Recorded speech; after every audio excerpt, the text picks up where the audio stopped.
Lung cancer అంటే ఊపిరితిత్తుల్లో వచ్చే cancer. Basically cancer అనేది ఎప్పుడైతే మన బాడీలో ఏ ఆర్గన్లోనైనా, బాడీలో ఏ టిష్యూ అయినా కూడా అది అన్కంట్రోల్డ్ ఓవర్ గ్రోత్ అవడం వల్ల వచ్చే కండిషన్ని మనం క్యాన్సర్ అంటాము. అది ఊపిరితిత్తుల్లో వచ్చినప్పుడు లంగ్ క్యాన్సర్ అవుతుంది. సో ఆ లంగ్ క్యాన్సర్ అనేది మనం ముఖ్యంగా దానికి కారణాలు చెప్పుకోవాలంటే 90% ఆఫ్ ది టైమ్స్ స్మోకింగ్ వల్ల వచ్చే అవకాశాలు ఉంటాయి. స్మోకింగ్లో మనం చెప్పుకున్నట్టుగా రకరకాల టాక్సిక్ సబ్స్టెన్సెస్ ఉంటాయి. దాదాపు 3000 నుంచి 5000 వరకు టాక్సిక్ సబ్స్టెన్సెస్ ఉన్నట్టుగా మనకి రిపోర్ట్స్లో తెలుస్తుంది.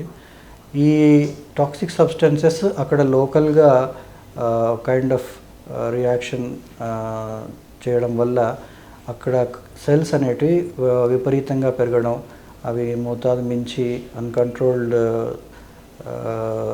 లెవెల్స్లో పెరగడం వల్ల ఆ కణితులు తయారవుతాయి. సో ఆ కణితుల్ని మనం లంగ్ క్యాన్సర్గా అనుకుంటాము.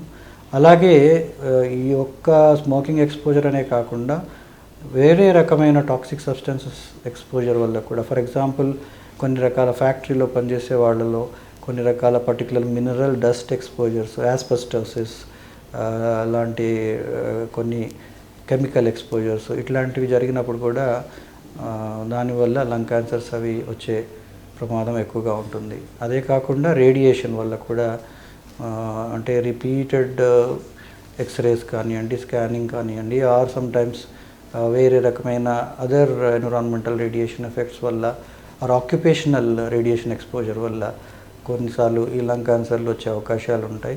కొంతమందిలో జన్యుపరంగా కూడా, కొంతమంది అంటే హెరిడిటరీ వంశపారంపర్యంగా వాళ్ళ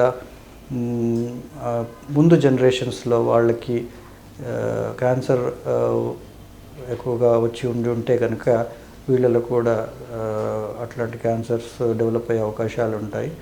సో ఇవి ముఖ్యంగా క్యాన్సర్ కారకానికి కారణాలని చెప్పవచ్చు.